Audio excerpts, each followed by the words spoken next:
समय आगे बढ़ने लगा और समय का ऐसा चक्र चला कि कंस ने अक्रूर जी को भेजा है गोकुल, ये कहकर कि नंद बाबा के यहाँ पल रहे दोनों बच्चों को अतिथि के रूप में आप मथुरा लेकर आइए। मथुरा में बहुत सुंदर आयोजन हम कर रहे हैं। उन बालकों की वीरता की हमने बहुत सी बातें सुनी हैं, हम उन्हें देखना चाहते हैं, राज्य सम्मान से सम्मानित करना चाहते हैं। भगवान सुखदेव जी कहते हैं कि भगवान श्री कृष्ण और बलराम जी ने अक्रूर जी का भली भांति सम्मान किया। वे आराम से पलंग पर बैठ गए। उन्होंने उनके आने की योजना समझी। देवकी नंदन भगवान श्री कृष्ण ने सायंकाल का भोजन करने के बाद अक्रूर जी के पास जाकर अपने स्वजन संबंधी तथा कंस के व्यवहार और उसके अगले कार्यक्रम के संबंध में पूछा। भगवान कृष्ण ने कहा, चाचा जी आपका हृदय बड़ा शुद्ध है, आपको यात्रा में कोई कष्ट तो नहीं हुआ। हम नाम मात्र के मामा कंस तो हमारे हैं, नाम मात्र के वो तो कुल के लिए भयंकर व्याधि हैं। जब तक वो व्याधि बढ़ती रहेगी तब तक हम अपने वंश वालों और उनके बाल बच्चों का कुशल मंगल क्या पूछें। हमारे लिए ये बड़ी खेद की बात है कि मेरे ही कारण मेरे निरपराध और सदाचारी माता पिता अनेकों प्रकार की यातनाएं कंस के यहाँ प्राप्त कर रहे हैं और हमने अभी तक कुछ न किया। अब तो हम उसे बिल्कुल जिंदा न छोड़ेंगे। सुखदेव जी कहते हैं कि वसुदेव जी को मार डालने का भी उद्यम उस कंस ने किया है। ये भगवान सुनकर के अत्यंत दुखित होते हैं। उसके पश्चात भगवान ने गोकुल से विदा लेने का निर्णय लिया है। अक्रूर जी के माध्यम से जब यशोदा और नंद बाबा को ये पता चला कि कृष्ण उनके नहीं देवकी और वसुदेव के पुत्र हैं, तो उनके हृदय पर कुठाराघात हुआ। बड़ी मुश्किल से भगवान ने उनको समझाने संभालने का प्रयत्न किया। भगवान मथुरा से विदा हो रहे हैं, गोकुल से विदा हो रहे हैं मथुरा जाने के लिए। आज सारे गोपी सारे बाल अत्यंत दुखी हैं, सब बहुत कष्ट में हैं। लेकिन भगवान ने कहा कि भावना से कहीं अधिक बढ़कर कर्तव्य का महत्व होता है। भावना के प्रवाह में कर्तव्य पथ से विमुख होना उचित नहीं। अब वंशी छोड़ करके हमें सुदर्शन उठाना है और आगे चलकर धर्म की स्थापना करनी है। धर्म की स्थापना करने के लिए भगवान ने मथुरा जाना तय किया। अक्रूर जी के साथ भगवान रथ पर सवार हुए। कृष्ण और बलराम दोनों अक्रूर के साथ मथुरा जाते हैं। सभी गोप ग्वालों को छोड़ करके भगवान का मथुरा में प्रवेश होता है। सुखदेव जी कहते हैं कि परीक्षित इसके बाद भगवान श्री कृष्ण जब अपनी मंडली के साथ राजमार्ग से आगे बढ़े तब उन्होंने एक युवती स्त्री को देखा। उसका मुंह तो सुंदर था पर शरीर से वो कुब्जा थी, कुबड़ी थी। भगवान ने उसके ऊपर कृपा की है और आशीर्वाद दे करके उसे चिर यौवन का सौंदर्य का वरदान प्रदान किया। भगवान ने उसके ऊपर अनुग्रह किया है। वह सदा कंस के तन पर उबटन लगाने वाली है। अब भगवान ने उसके हाथों स्वयं चंदन, अंगराग, भोजराज आदि पदार्थों से अपनी सेवा कराने का आश्वासन दिया। भगवान ने उसके घर आने का आश्वासन दिया। इस प्रकार कुब्जा का उद्धार करके भगवान रंगशाला में पहुंचे।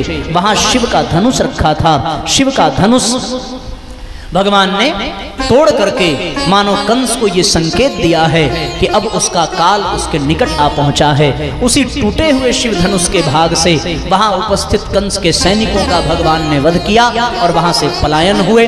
रात्रि शयन के पश्चात जब सवेरे संध्या वंदन के लिए भगवान श्री कृष्ण उठे तब सभी देवता ब्रह्मा आदि भगवान के सन्मुख प्रकट हुए और भगवान कृष्ण से निवेदन किया है कि प्रभु आज ही ठीक इतने समय में जब यह नक्षत्र का ऐसा सुअवसर आएगा तो कंस के मृत्यु का सुंदर योग बन रहा है। आपसे प्रार्थना है कि आप हम सब पर कृपा करें, सभी देवताओं पर, और कंस का वध करें। भगवान ने आश्वासन दिया कि अवश्य ही उसी उद्देश्य से हमने यह अवतार लिया है। कंस आदि समस्त पापियों का अवश्य ही विनाश करेंगे। भगवान राजमार्ग की ओर बढ़े हैं। कंस ने पहले ही मदिरा पिला करके मदमस्त कुबलिया पीड़ हाथी का सरंजाम जुटाया था।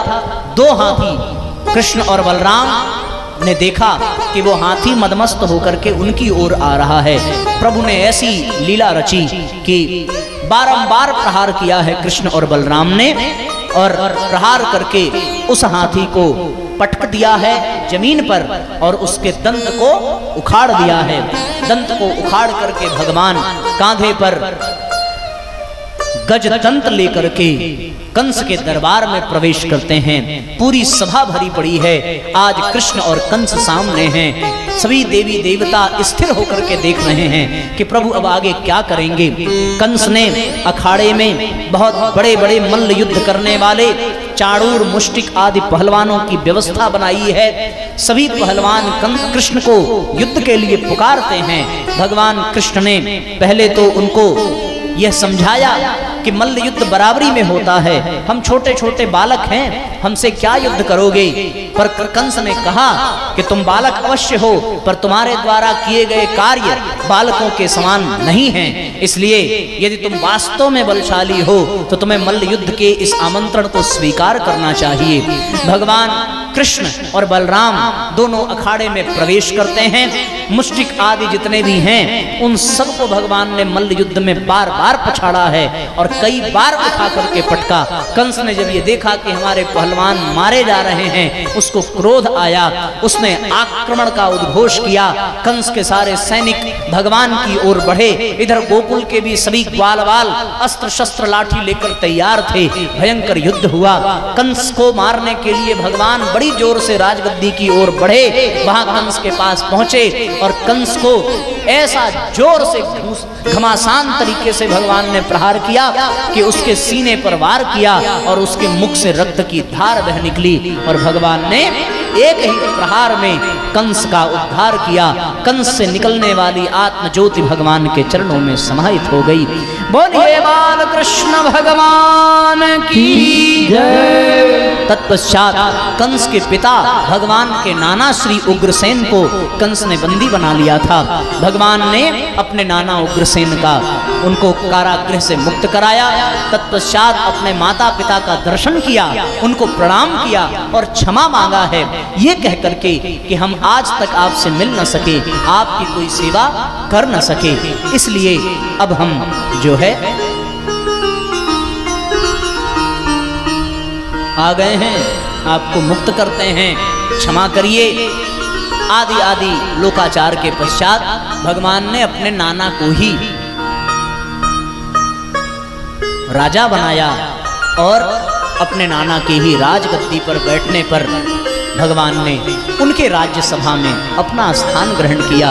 आज मथुरा नगरी को स्वर्ग से भी अधिक सुसज्जित किया गया था उसकी स्वतंत्रता के लिए।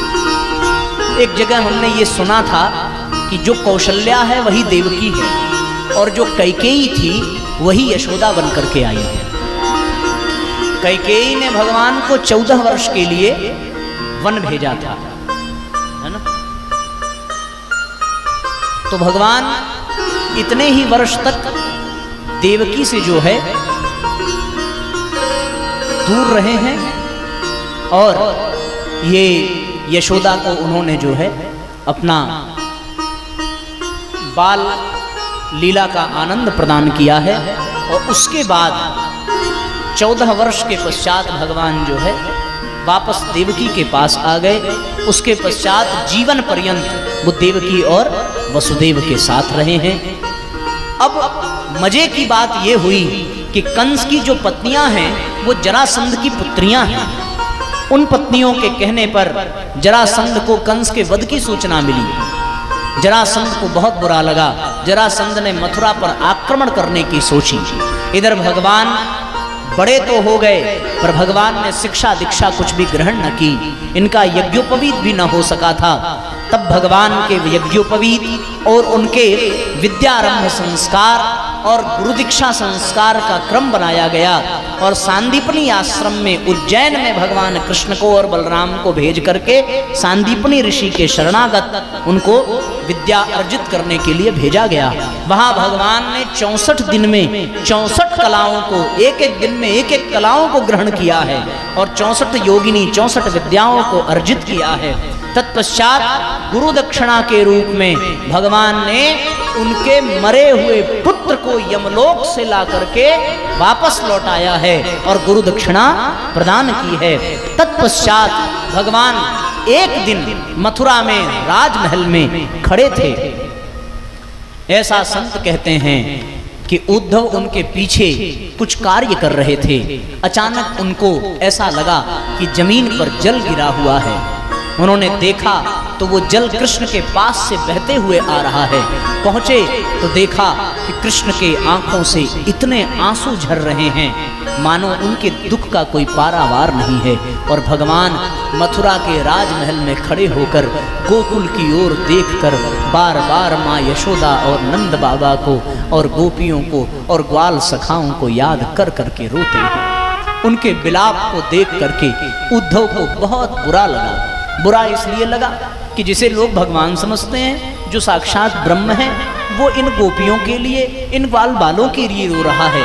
उन्होंने बड़ी ज्ञान की बातें की, ये बृहस्पति के शिष्य हैं।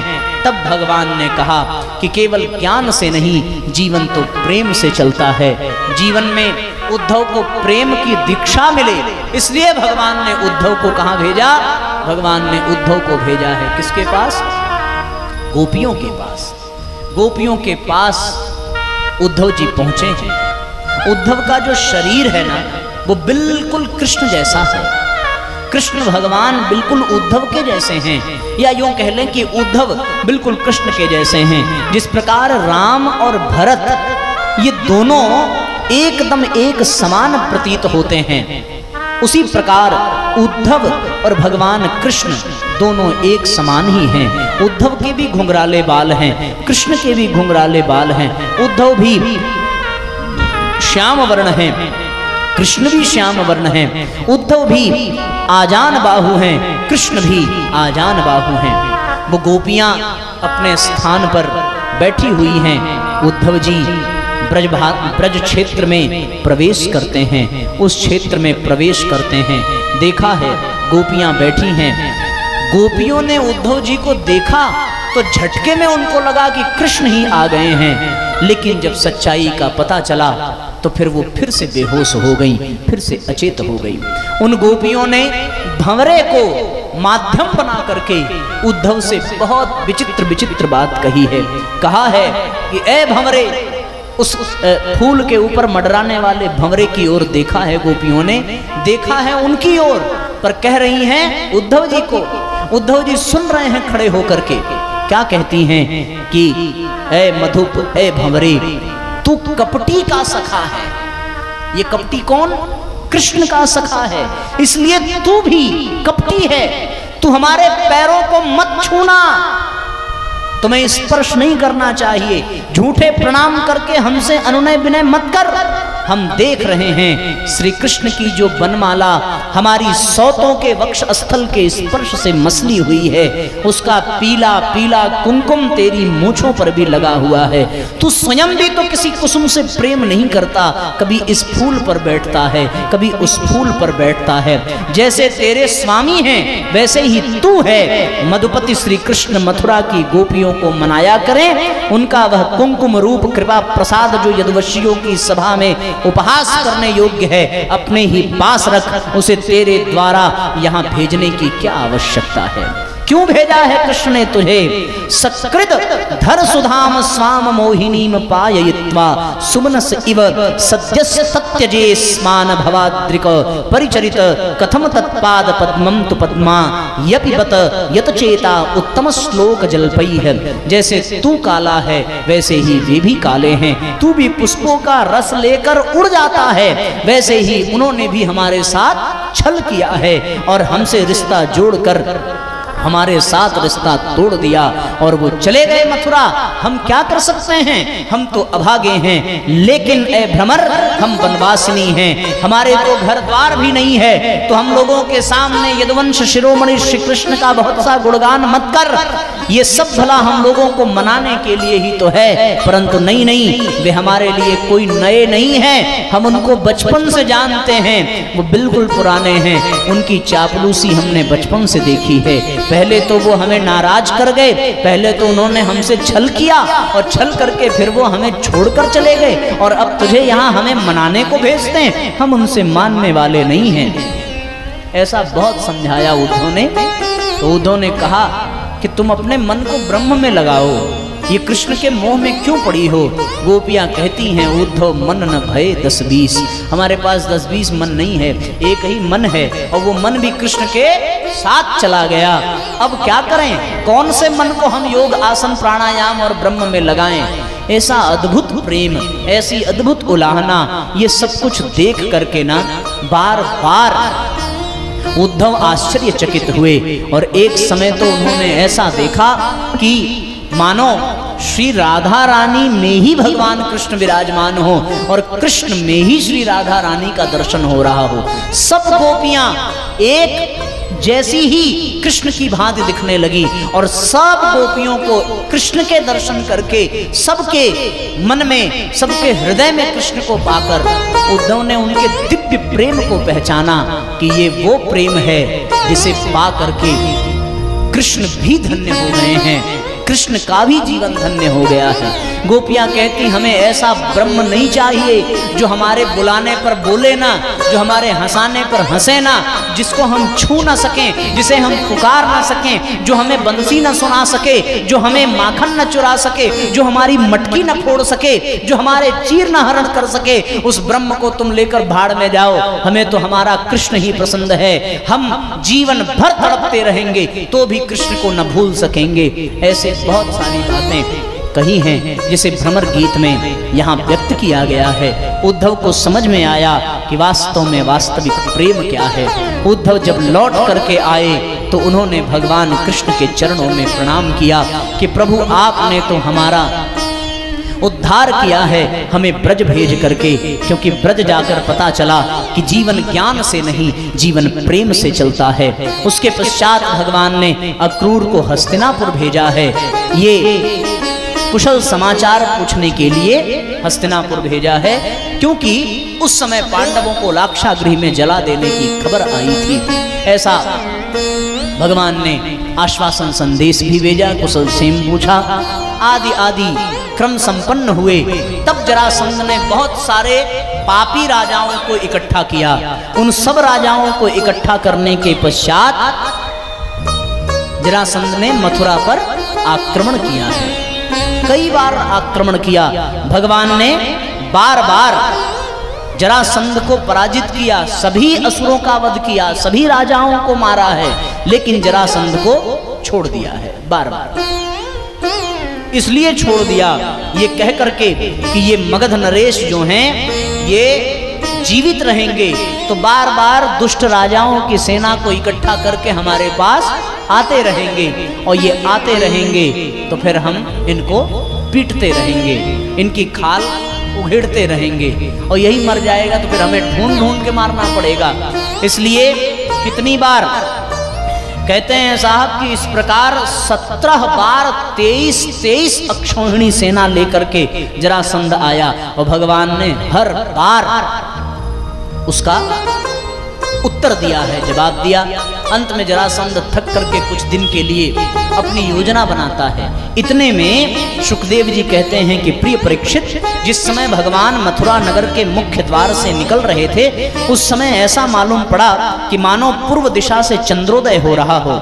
उनकी भुजाएं, उनका श्यामल शरीर, उनके वक्ष स्थल स्वर्ण रेखा के रूप में श्रीवत्स चिन्ह शोभा पा रहे थे, कौस्तुभ मणि जगमगा रही है। ऐसी मंद मंद मुस्कान, उनके दर्शन को देख करके सब अत्यंत प्रफुल्लित हो जाते हैं। राजा परीक्षित ने कहा कि प्रभु, जिसके दृष्टि मात्र से काल यवन जल करके भस्म हो गया था। वो पुरुष कौन था, हमें उसकी कथा सुनाइए। वो किस वंश के थे, कैसी शक्ति उनके पास थी, वो किसके पुत्र थे, आप कृपा करके बताइए। तो फिर वो कहानी सुनाते हैं कि भगवान कृष्ण के ऊपर जो है एक बार जो है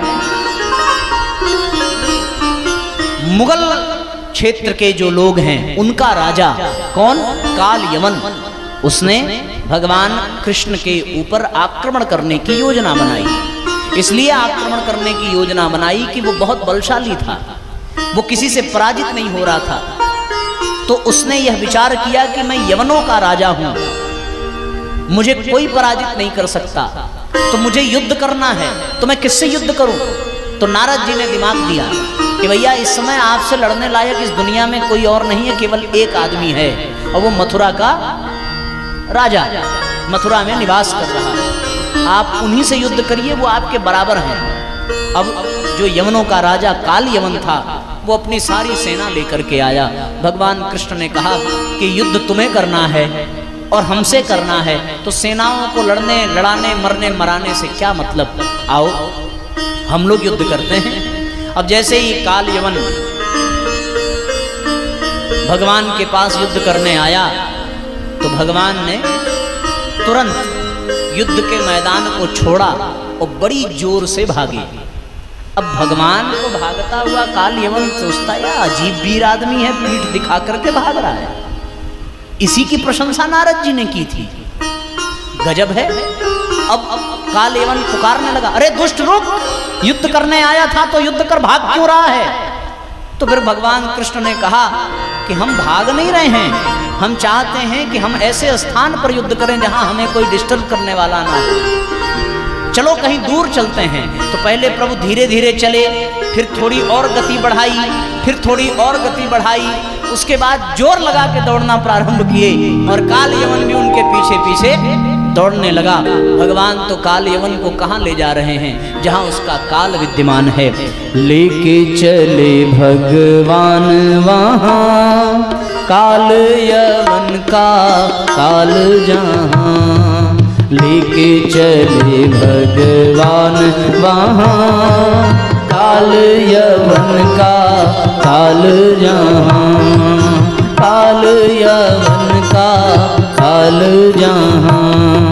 भगवान गुफा में प्रवेश करते हैं। इक्ष्वाकु वंशी महाराजा मानधाता के पुत्र राजा मुचकुंद, जो ब्राह्मणों के परम भक्त हैं। एक बार देव और दानवों में युद्ध हुआ। राजा मुचकुंद ने देवताओं का सहयोग किया। युद्ध करते करते धरती पर एक युग बीत गए। मुचकुंद लौट कर आए तो न उनका परिवार न उनके परिवार वाले, युग ही बीत गया। देवताओं ने कहा कि आपको युद्ध करते करते बहुत समय बीत गया, धरती पर युग समाप्त हो चुका है, हम आपसे प्रसन्न हैं, आपको कोई वरदान चाहिए तो बताइए। मुचकुंद ने कहा कि मैं बहुत थक गया हूँ, मैं विश्राम करना चाहता हूँ। देवताओं ने आशीर्वाद दिया। फिर उन्होंने कहा कि मेरी नींद को कोई भंग न करे। देवताओं ने कहा जो नींद को भंग करेगा और जिस पर तुम्हारी पहली दृष्टि पड़ेगी वो जल करके भस्म हो जाएगा। उसी गुफा में भगवान काल यवन को लेकर के गए। मुचकुंद सो रहे हैं। भगवान ने अपना पीताम्बर लिया, मुचकुंद को उठाया। काल यवन टेंशन में आ गया कि अभी तक ये नालायक भाग रहा था और अब आकर के यहाँ सो रहा है और इतने जोर जोर खर्राटे ले रहा है, और बिना जाने बिना पहचाने काल यवन ने लातों से प्रहार करना प्रारंभ किया मुचकुंद के ऊपर। और उसके बाद मुचकुंद ने जैसे ही उनकी निद्रा टूटी, आंखें खुली, आंख के सामने काल यवन बिना युद्ध के ही भगवान ने जला करके। देखिए एक बात है, इस कहानी से हमें तो एक प्रेरणा ये मिलती है कि हर झंझट में उलझना नहीं चाहिए। कभी कभी झंझट से बचकर भी निकल जाना एक प्रकार से जीत है। यही सबसे बड़ी बुद्धिमानी है। अगर हम सबका उत्तर देने लगे, सबसे उलझ पड़े, तो फिर साथियों जीवन जो है बेकार ही हो जाएगा। इसलिए सबसे मत उलझो, जिससे बहुत जरूरी हो जाए कि उलझने के सिवा कोई दूसरा रास्ता ही नहीं है, तब उलझना चाहिए, बाकी तो दिमाग लगाना चाहिए। एक जंगल की सत्य घटना है। एक गधा घास चर रहा था और सामने एक बाघ भी घास चर रहा टहल रहा था। अब गधे ने कहा कि बड़ा सुंदर भगवान की कृपा है कि कितनी सुंदर नीली नीली घास खाने को मिल रही है। बाघ को बड़ा आश्चर्य हुआ। बाघ ने कहा कि भैया ये घास नीली नहीं हरी है। गधे ने कहा कि ना ना नीली है। अब दुर्भाग्य बाघ का और सौभाग्य गधे का कि बाघ उस दिन एकादशी का व्रत था, नहीं तो मार के गधे को तुरंत खा जाता, इसलिए वो गधे को खा नहीं सकता। बाघ ने मन बनाया कि इसको लेकर जंगल के राजा सिंह के पास चलें, वही निर्णय करेंगे कि घास हरी होती है कि नीली होती है। भगवान सब पहुंचे सिंह के पास। सिंह ने पूरी बात सुनी। बाघ ने कहा कि मैं कह रहा हूं इस गधे को कि घास हरी है, लेकिन है तो ये गधा, ये कह रहा है घास नीली है। सिंह पूरी बात समझा। उसके बाद सिंह ने कहा कि एक काम करो, बाघ को पकड़ो और ले जाकर के बंद करो जेल में, घास वास्तव में नीली ही है। वो गया बेचारा जेल में। बाकी मंत्रिमंडल के लोग शेर से पूछे कि आप ऐसा क्यों किए? बोले जो गधे से उलझ जाए उससे बड़ा गधा कौन है, इसलिए उससे बड़ा गधा तो ये है जो गधे को समझाने चला है कि घास हरी। अरे तुम बाघ हो, कम से कम अपनी कीमत समझते, काहे अपना जीवन लगे उसमें बर्बाद करने? तो इसको जेल में डालो, 1 महीने बाद छोड़ना, तब इसको अकल आएगी वास्तव में गधे के मुंह नहीं लगना चाहिए। तो भगवान ने काल यवन से यही शिक्षा प्रदान की है कि सबही से मत मारपीट कर लीजिए, जिससे कोई रास्ता बचने का या बचाने का हो उससे बच जाइए, निकल जाइए। उसके पश्चात भगवान ने ये देखा कि बार बार आक्रमण हो रहा है, तो अब मथुरा छोड़ देनी चाहिए, और भगवान ने समुद्र के मध्य द्वारिकापुरी का निर्माण किया, स्वर्ण महल बनवाया, और सभी मथुरा वासियों को लेकर के भगवान कहाँ पहुंचे? द्वारिका में। रातों रात प्रभु शिफ्ट हो गए द्वारिका में पूरे नगरवासियों के साथ। जो औरतें मथुरा में यहाँ भोजन बना रही थीं, और भोजन बना करके वो सोई, और सवेरे उनकी आंख खुली तो वो कहाँ पहुंच गई थी?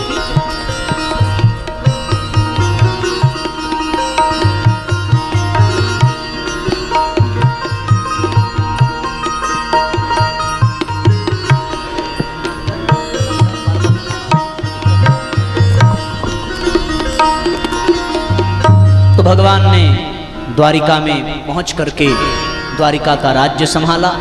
बोलिए द्वारिकाधीश भगवान की जय। द्वारिका गमन हुआ।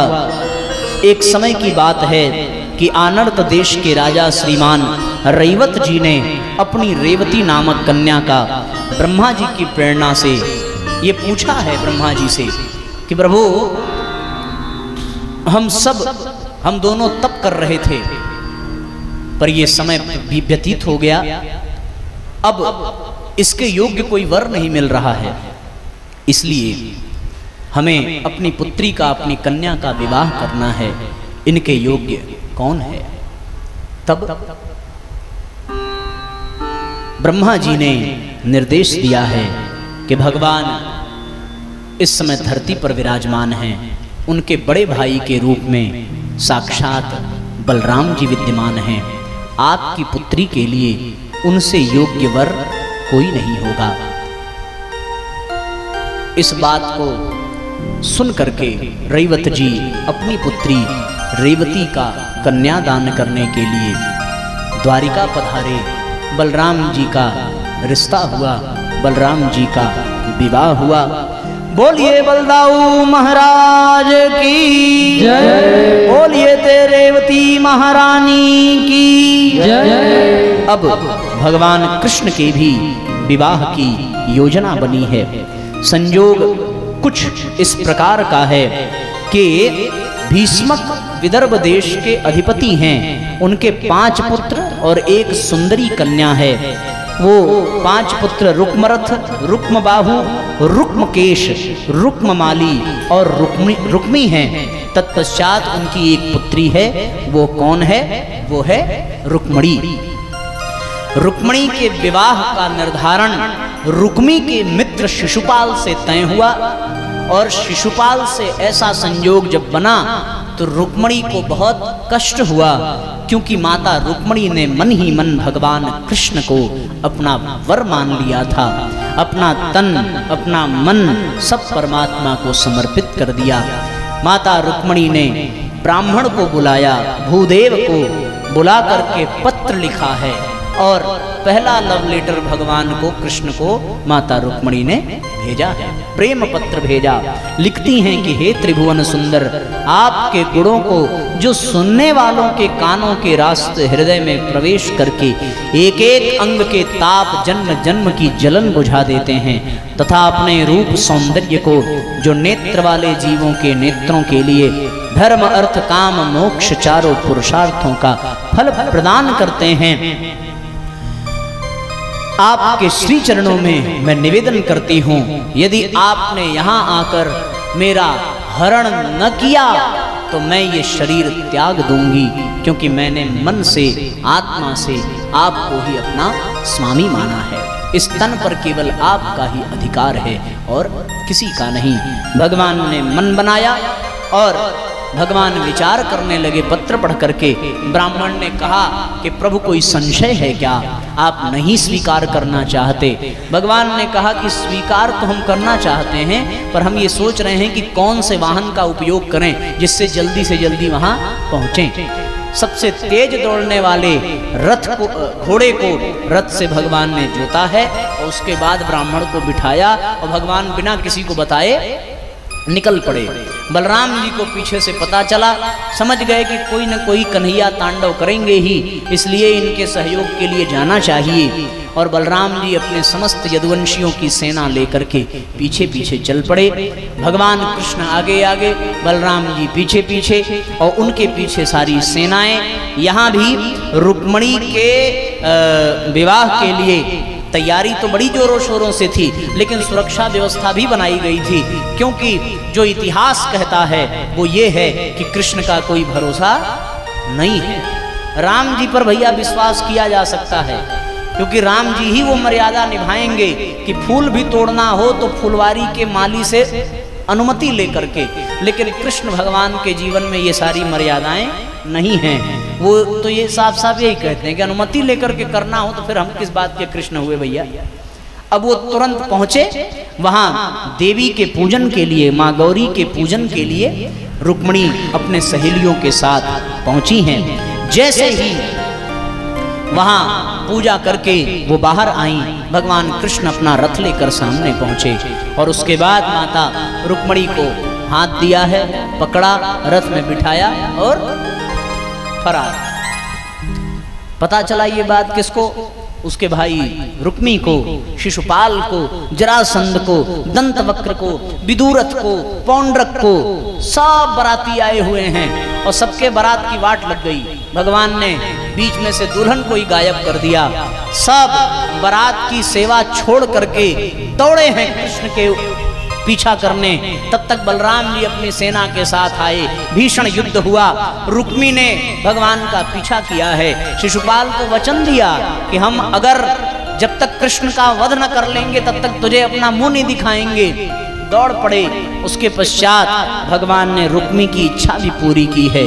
जो सुंदर युद्ध किया है प्रभु ने, मार मार करके पलीदा निकाल दिया और रुक्मी को कहा कि जिंदा रहना चाहते हो लौट जाओ, अच्छा होगा तुम्हारे लिए। और भगवान फिर रुक्मिणी जी को लेकर के कहाँ आए?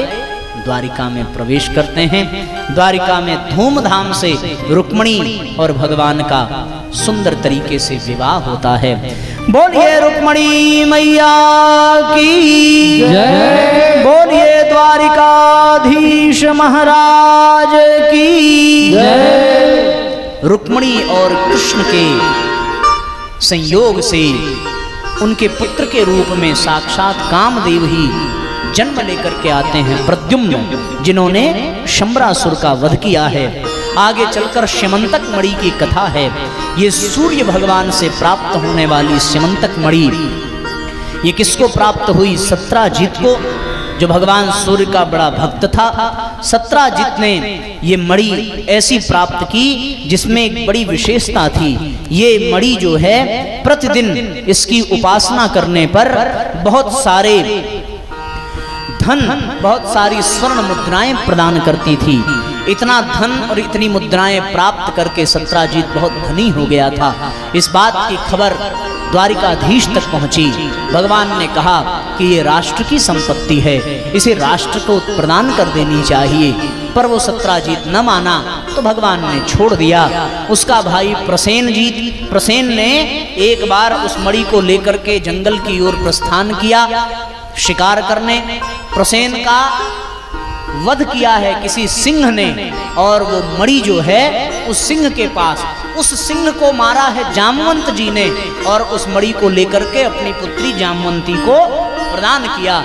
भगवान के ऊपर उस मणि के चोरी का इल्जाम लगा कि इसे राज्य के लिए मांगा गया, सत्राजित ने नहीं दिया, तो भगवान ने प्रसेन का वध करके वो मणि हरण कर ली। भगवान अपने ऊपर से चोरी का कलंक मिटाने के लिए स्वयं उस मणि की तलाश में उस जंगल में जाते हैं जहां जामवंत जी से उनकी भेंट होती है। जामवंत जी ने युद्ध के लिए ललकारा है, भगवान से युद्ध हुआ।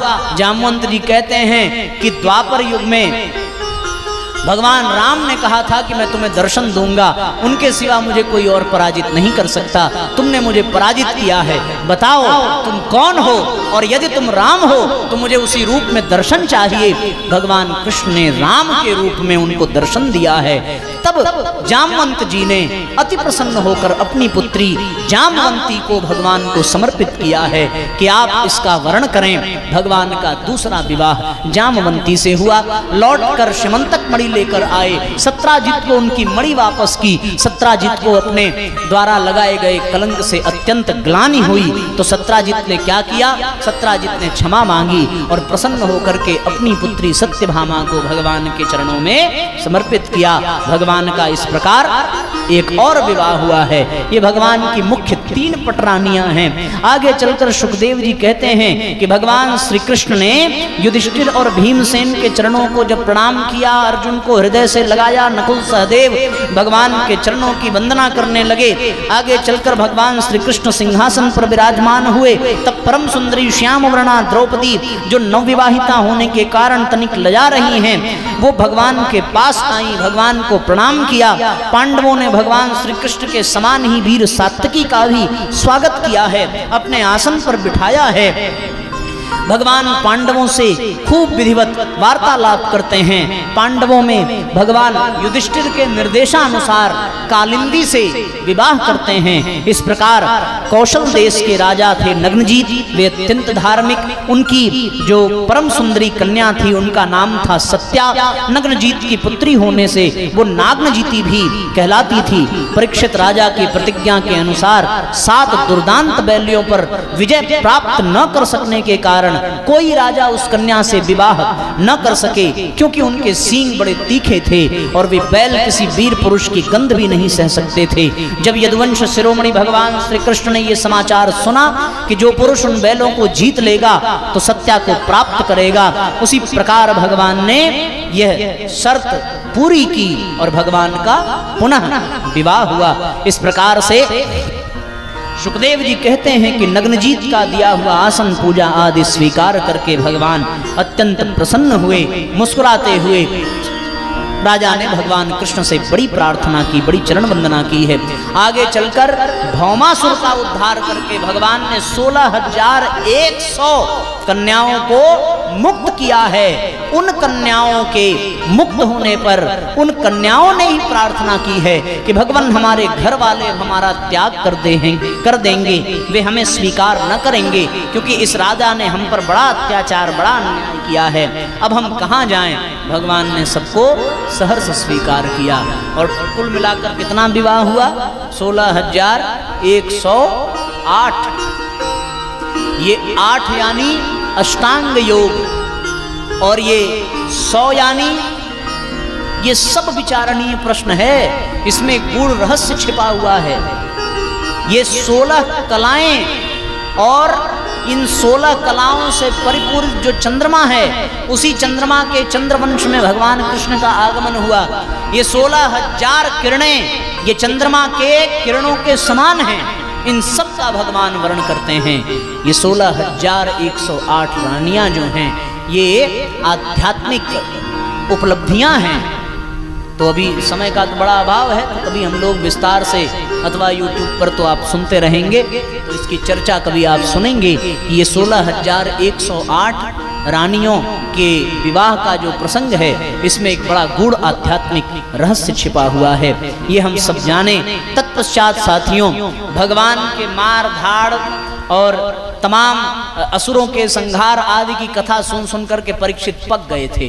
कहने लगे कि प्रभु अब कोई अच्छी कथा सुनाइए, कोई शीतल कथा सुनाइए, कोई शांति वाली कथा सुनाइए, कोई प्रेम वाली कथा सुनाइए। तब सुखदेव जी ने बहुत सुंदर तरीके से कहा कि एक बड़ा विशुद्ध, बड़ा भगवत भक्त, बड़ा ब्रह्मज्ञानी ब्राह्मण था, जिसका नाम था सुदामा। क्या नाम था? सुदामा। सुदाम देव की कथा सुनाई है। बड़ी सुंदर कथा कि सुदामा तो भगवान के बड़े भगवत भक्त हैं। सुदामा की कृपा के ऊपर भगवान ने कृपा की है। कैसी कृपा! ऐसी मित्रता निभाई, ऐसी मित्रता निभाई भगवान ने कि उस मित्रता को सारी दुनिया याद रखती है। सुदामा अत्यंत निर्धन हैं, पर अत्यंत तपस्वी हैं, अत्यंत बली हैं, ब्रह्मचारी हैं, और उसके पश्चात उनका अपना एक परिवार भी है। उन परिवार के साथ वह भगवान का भजन करते हुए जीवन यापन करते हैं। उन्होंने अपने जीवन में एक संकल्प लिया है। कौन सा संकल्प लिया है? संकल्प उनका ये है कि केवल 5 घर में ही भिक्षा मांगेंगे, इसके अतिरिक्त और किसी भी घर में भिक्षा नहीं मांगेंगे। इसलिए उस संकल्प व्रत का पालन करते हुए भले ही भूखे सो जाना पड़े, लेकिन भगवान के यह परम भक्त इस नियम का पालन करते हैं। पत्नी के कहने पर एक बार वह भगवान के राजमहल की ओर प्रस्थान करते हैं। बीच में अनेकानेक समस्याओं के बावजूद जब सुदामा भगवान के राजमहल पहुँचे, तब भगवान ने बहुत स्वागत किया है उनका। भगवान ने उनका स्वागत किया, उनको सम्मान दिया, अपने यहाँ रखा, उनके कुशल क्षेम पूछे, बहुत कृपा की है। और जब भगवान ने सुदामा को विदा किया है, तब भगवान ने ऐसी लीला रची कि सुदामा को कुछ पता भी न चला, और भगवान ने सुदामा को तीनों लोकों का स्वामी बना करके भेजा है। इसलिए सुदामा चरित्र बड़ा दिव्य चरित्र है कि भगवान इतने बड़े राजा होकर भी अपने मित्र से ऐसी सुंदर मित्रता निभाते हैं, मानो वो ये संदेश देना चाहते हो कि मित्रता में छोटे बड़े, लाभ हानि आदि बातों को नहीं देखा जाता है। सच्चा मित्र वही है जो मित्र के हित में सदैव खड़ा रहे, जो मित्र के अवगुण न देखे, जो मित्र के गुणों का प्रचार करे। मित्र यदि गलत मार्ग पर जाए तो उसे सही मार्ग की ओर प्रेरित करे। इस भाव से भगवान ने सुदामा की बड़ी सेवा की है, और सेवा करके धन धान्य से संपन्न करके भगवान ने सुदामा को विदा किया है। इस प्रकार सुदामा और कृष्ण की मित्रता अजर अमर हो जाती है। एक बार कुरुक्षेत्र में बहुत बड़ा आयोजन हुआ, और उस आयोजन में गोकुल के ब्रज के सभी गोप ग्वाल वहाँ आए हैं। यशोदा और नंद बाबा आए हैं। भगवान कृष्ण का उनसे दोबारा मिलन होता है। उस मिलन को देख करके सबके आंखों में आंसू आ जाते हैं। सब भगवान से मिलने, भगवान से बातचीत करने का प्रयास करते हैं। सब ने माता रुक्मिणी से भेंट की है, सब ने द्रौपदी से भेंट की है। द्रौपदी सबकी सेवा करती हैं, भगवान कृष्ण की अन्यान्य कथाएं सबको सुनाती हैं। इस प्रकार से साथियों दशम स्कंद की पूरी कथा संपन्न होती है। तत्पश्चात एकादश स्कंद आता है। एकादश स्कंद में भगवान दत्तात्रेय के 24 गुरुओं की कथा है। किस प्रकार से 24 गुरु उन्होंने बनाए, और 24 गुरु बना करके उन्होंने बहुत सुंदर तरीके से संसार को यह सीख दी है कि हम अपने जीवन में कण कण से शिक्षा प्राप्त कर सकते हैं, कण कण से विद्या ग्रहण कर सकते हैं। इस प्रकार दत्तात्रेय जी ने अपने जीवन में प्रहलाद, अलर्क, यदु आदि को ब्रह्म ज्ञान प्रदान किया है। ये दत्तात्रेय अत्रि और अनुसुईया के पुत्र हैं। भगवान ब्रह्मा, विष्णु, महेश तीनों के अंश से 3 पुत्र हुए हैं। दत्त, चंद्रमा, दुर्वासा। दुर्वासा भगवान शिव के अंशावतार हैं, दत्त भगवान विष्णु के अंशावतार हैं और चंद्रमा ब्रह्मा जी के अंशावतार हैं। इन सब में भगवान दत्तात्रेय जिन्होंने कण कण में गुरु, कण कण में संत को स्थापित किया है। ये सुंदर निर्देश के साथ एकादश स्कंद के सभी प्रसंगों को प्रणाम करते हुए द्वादश स्कंद आश्रय लीला है। कलयुग में जो जो राजा होंगे, पृथ्वी पर शासन करेंगे, उनकी कथा इसमें सुनाई गई है। द्वारिका नाथ जो है स्वधाम पधारते हैं, क्योंकि उनके वंशजों द्वारा, यदुवंशियों द्वारा ऋषियों का अपमान होता है। ऋषियों ने श्राप दिया है, श्राप देकर के कहा है कि अब यदुवंश का सर्वनाश हो जाएगा। भगवान ने अशुभ संकेत देखे हैं। यद्यपि वो चाहते तो वो श्राप को विफल कर सकते थे, लेकिन प्रभु स्वयं ऐसा करते हैं कि वो सारे धरती के पापियों को मुक्त करके इस धरती का भार हरने आए हैं। भगवान ने सोचा कि मेरे कारण यदुवंशियों को अहंकार हो गया है, वो स्वयं पापी बनते जा रहे हैं, मेरे पश्चात यही रह जाएंगे तो इनके पाप से फिर से धरती बोझिल हो जाएगी, इसलिए जाने से पहले इनको भी समेटना आवश्यक है। भगवान ने ही लीला रची और भगवान के पुत्रों ने ऋषियों का अपमान किया है। अपमान करने के पश्चात ऋषियों ने श्राप दिया। भगवान ने सबको, अपने माता पिता, अपने बंधु बांधवों को लेकर द्वारिका नगरी का त्याग किया और सबसे कह दिया कि आज से ठीक 7वें दिन बाद ये द्वारिका समुद्र में विलीन हो जाएगी। इस प्रकार से मदिरा का पान करके सभी यदुवंशी आपस में लड़ लड़ करके मर गए और कृष्ण भगवान वहां से विदा हुए। ठीक 7वें दिन द्वारिका समुद्र में समाहित हो गई। भगवान अपने स्वधाम को पधार गए और अपनी सारी शक्ति श्रीमद् भागवत महापुराण में स्थापित कर दी। द्वादश स्कंद में कलयुग के अनेकों प्रकार के प्रभाव बताए गए हैं, अनेकों प्रकार के दोष बताए गए हैं। उसके पश्चात सुखदेव जी ने महाराज परीक्षित को अंतिम उपदेश दिया। अंतिम उपदेश दे करके महाराज परीक्षित से सुखदेव ने विदा ली है। परीक्षित ने बारंबार सुखदेव जी को प्रणाम किया है। इधर जैसे ही सुखदेव उठे हैं वैसे ही परीक्षित ने अपनी इंद्रियों को अपने मन में, मन को अपनी बुद्धि में, बुद्धि को अपने चित्त में, चित्त को अपनी आत्मा में और आत्मा को अपने परमात्मा में विलीन कर समाधि लगा ली। उधर से तक्षक नाग आने को उद्धत हुआ। तक्षक नाग काटने वाला है यह जान करके परीक्षित के पुत्र जन्मेजय ने बड़ी सुरक्षा व्यवस्था की है। सुरक्षा व्यवस्था करके परीक्षित को बचाने का प्रयास किया। रास्ते में एक ब्राह्मण मिला। ब्राह्मण ने कहा कि मैं तक्षक से बचाने का मंत्र जानता हूँ, परीक्षित को बचा लूंगा, बदले में मुझे बड़ा धन मिलेगा। तक्षक ने ब्राह्मण से ही पूछा कि मैं मारना तो खुद नहीं चाहता ऐसे धर्मात्मा राजा को, लेकिन वो समाधि को प्राप्त है, यदि वो बच गए तो फिर से उन्हें संसार में आना पड़ेगा। ऐसे मोक्ष प्राप्त राजा को दोबारा संसार में क्यों हम लोग बुलावें, इसलिए हे ब्राह्मण तुम्हें जितना धन चाहिए मैं देता हूँ, लेकिन परीक्षित को मुक्त हो जाने दीजिए। परीक्षित के पास तक्षक आया, विष का प्रहार हुआ, विष के ताप से परीक्षित का शरीर जल करके नष्ट हुआ। परीक्षित को भगवान के चरणों में स्थान मिला।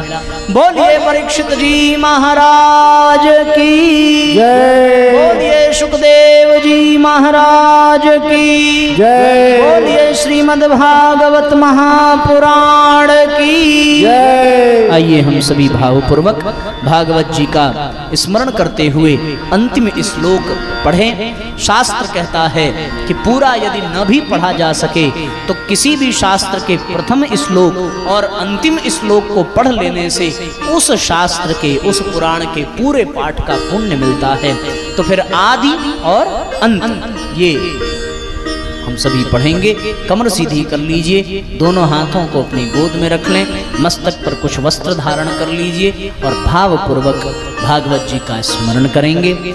कस्मयेन विभासितो यमतुलो ज्ञान प्रदीपः पुरा तद्रूपेण च नारदाय मुनये कृष्णाय तद्रूपिणा योगीन्द्राय तदात्मनाथ भगवद्राताय कारुण्यतस्तक्षुब्धं विमलं विशोकममृतं सत्यं परं धीमहि सत्यं परम धीमहि।